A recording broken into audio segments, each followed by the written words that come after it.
The Princess Royal has joined British and Canadian veterans in Normandy to mark the 80th anniversary of the Second World War D-Day landings.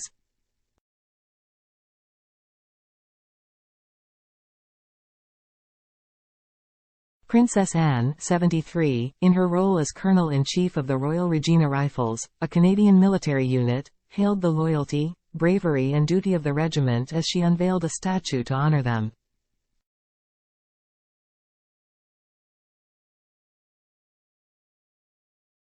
The ceremony was staged in Place des Canadiens in the town of Bretteville-Lourgelous, where in the days following the famous June 6 landings the Canadian regiment resisted enemy counterattacks head-on, without giving up any ground.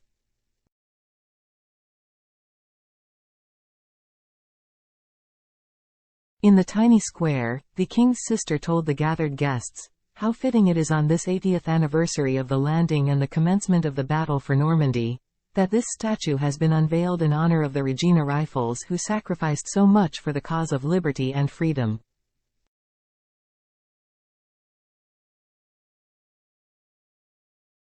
While Anne represented the royal family in Normandy, the King and Queen joined the Prince of Wales, leading UK politicians and veterans at a major commemorative event in Portsmouth, where the King gave his first public speech since being diagnosed with cancer.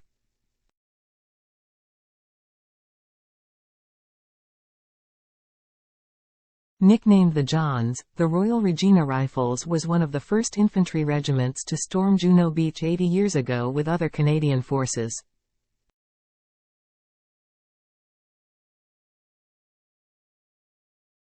Speaking in English and French in her speech, Anne added, "The statue unveiled today will forever tell the story of loyalty, of bravery, and of duty.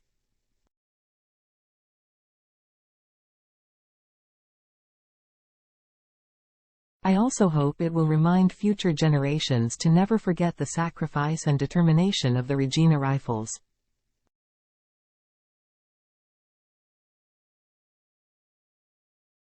Up the Johns, Anne was joined by her husband Vice Admiral Sir Tim Lawrence, with pair later attending a reception with former soldiers.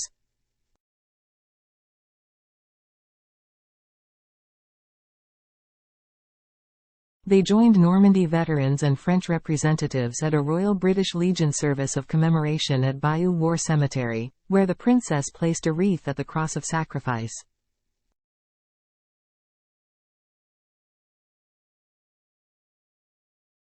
The Bayeux War Cemetery is France's largest Commonwealth cemetery of the Second World War and is the final resting place of more than 4,000 military casualties.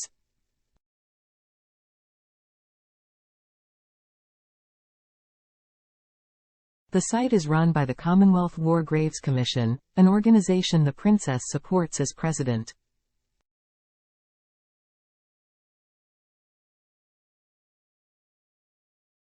Yesterday during the UK's national commemorative event, Camilla was overcome with emotion as a D-Day veteran recounted the horror of losing his best friend on the beaches of Normandy 80 years ago.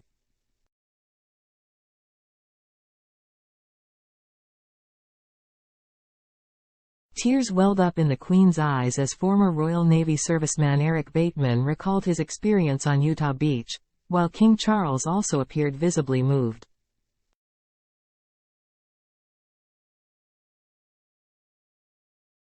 Mr. Bateman, who served on the warship HMS Erebus, described how you could walk across the channel because there were so many boats involved in the invasion.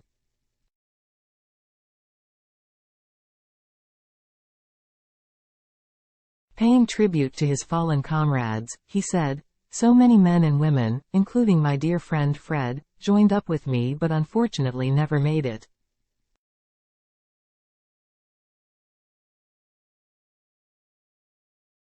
Charles and Camilla joined the Prince of Wales, leading UK politicians and veterans at a major event in Portsmouth, where the King gave his first public speech since being diagnosed with cancer.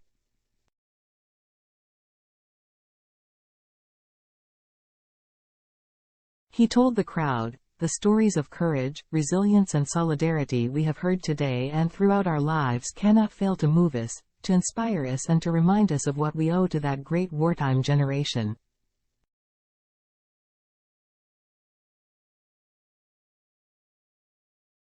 At the Portsmouth commemorations, hosted by Dame Helen Mirren, William read an extract from the diary of Captain Alistair Bannerman, a soldier who was part of D-Day, addressed to his wife on the morning of the landings.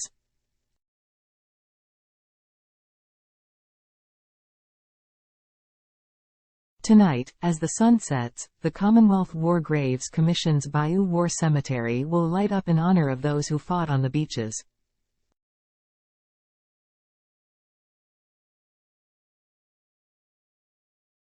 The light show will be streamed live on the BBC so all can witness the occasion.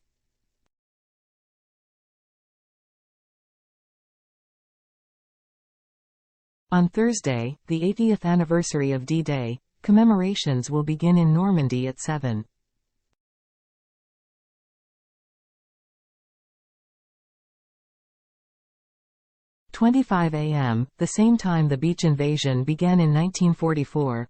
A military piper will land on the beaches of Arromanches-les-Bains in a Royal Marines landing craft and begin playing a lament in tribute to those who led the beach landings.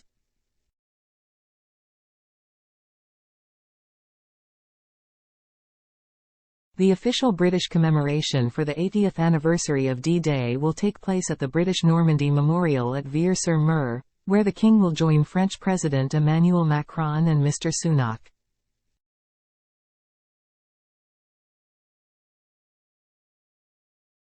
Charles and Camilla hosted 4 D-Day veterans at Buckingham Palace on Tuesday, hearing moving personal stories and seeing their poignant keepsakes.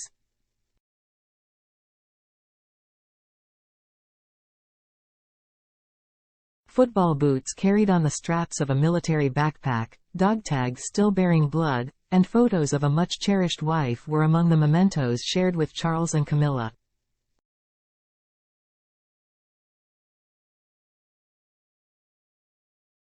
Charles, in turn, read aloud from his grandfather's handwritten diary, recounting George VI's D-Day entry about the breaking news of the successful landings in June 1944.